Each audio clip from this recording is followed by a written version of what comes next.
গৌতম ঋষির আশ্রমে সেই ভোরটা অন্য সব দিনের মতোই শান্ত ছিল, কিন্তু অহল্যা বুঝতে পারেননি এই শান্তির আড়ালেই ইন্দ্র এক ভয়ঙ্কর ছলনা নিয়ে প্রবেশ করতে চলেছেন। দেবরাজের সেই প্রথম পদধ্বনি থেকেই শুরু হলো এক পাপের ইতিহাস। অহল্যার দৃষ্টিভঙ্গি থেকে সেই দিনটি আজও অহল্যার মনে দগদগে ক্ষত হয়ে আছে। স্বামীর অনুপস্থিতিতে যখন তিনি আশ্রমে একা, তখনই পরিচিত কণ্ঠে ডাক এলো, কিন্তু সেই ডাক কি সত্যি গৌতমের ছিল না দেবরাজ ইন্দ্রের প্রতারণা?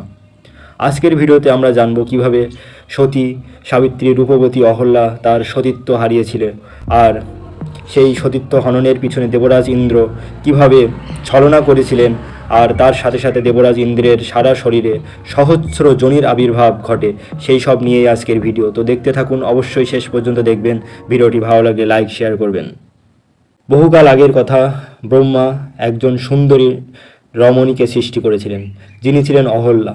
অহল্যার সৌন্দর্য এতটাই অনিন্দ্য সুন্দর যে সবাই তাকিয়ে দেখত। অহল্যার নামের অর্থ যার কোনো খুঁত নেই। অহল্যার সৌন্দর্যে মুগ্ধ ছিলেন দেবরাজ ইন্দ্র। অহল্যাকে বিবাহ করতে ইচ্ছা প্রকাশ করেছিলেন তিনি, কিন্তু ব্রহ্মা বললেন যিনি ত্রিভুবন প্রদক্ষিণের সমান পূর্ণ অর্জন করবেন তিনি অহল্যার সঙ্গে বিয়ে করতে পারবেন। ঋষি গৌতম ব্রহ্মার সমস্ত শর্ত পূরণ করলেন এবং অহল্যাকে বিয়ে করলেন। কিন্তু দেবরাজ ইন্দ্র তার যে সুপ্ত বাসনা ছিল, সেই বাসনাকে পরিতৃপ্ত করার জন্য অহল্যার সাথে ছলনা করেন। দেবরাজ ইন্দ্র অহল্যার সৌন্দর্যে মুগ্ধ হয়েছিলেন এবং তাকে পাওয়ার জন্য অধীর হয়ে উঠেছিলেন। একদিন ভোরবেলা ঋষি গৌতম যখন স্নান করতে আশ্রমের বাইরে গিয়েছিলেন, ইন্দ্র গৌতমের ছদ্মবেশ ধারণ করে আশ্রমে প্রবেশ করেন। এরপর অহল্যা দেবরাজ ইন্দ্রের ছলনার বশবর্তী হয়ে ইন্দ্রের সাথে সহবাসে লিপ্ত হন।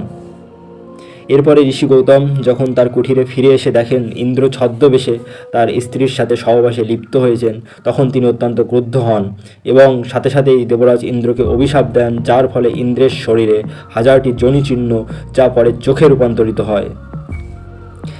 এর সাথে গৌতম ঋষি তার স্ত্রী অহল্যাকেও অভিশাপ দেন, কিন্তু তিনি বুঝতে পারেন যে অহল্যা ছলনার বশবর্তী হয়ে ইন্দ্রের সাথে সহবাসে লিপ্ত হয়েছিলেন। গৌতম ঋষির অভিশাপে অহল্যা পাষাণে পরিণত হন এবং তিনি অহল্যাকে শাপমুক্তির পথও বলে দেন।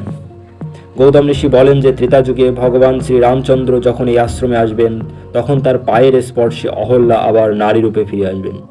বহু বছর পর রাম ও লক্ষ্মণ যখন বিশ্বামিত্র মুনির সাথে মিথিলার দিকে যাচ্ছিলেন, তখন রামের পায়ের ধুলি অহল্যার পাথরের মূর্তিতে লাগলে তিনি অভিশাপ থেকে মুক্ত হন। এই ঘটনা বা এই গল্প আমাদের শেখায় ভুল হলেও অনুতাপ ও ধৈর্যের মাধ্যমে আমরা ঠিক পথে ফিরে আসতে পারি। ভগবানের দয়া সবসময় আমাদের সাথেই আছে।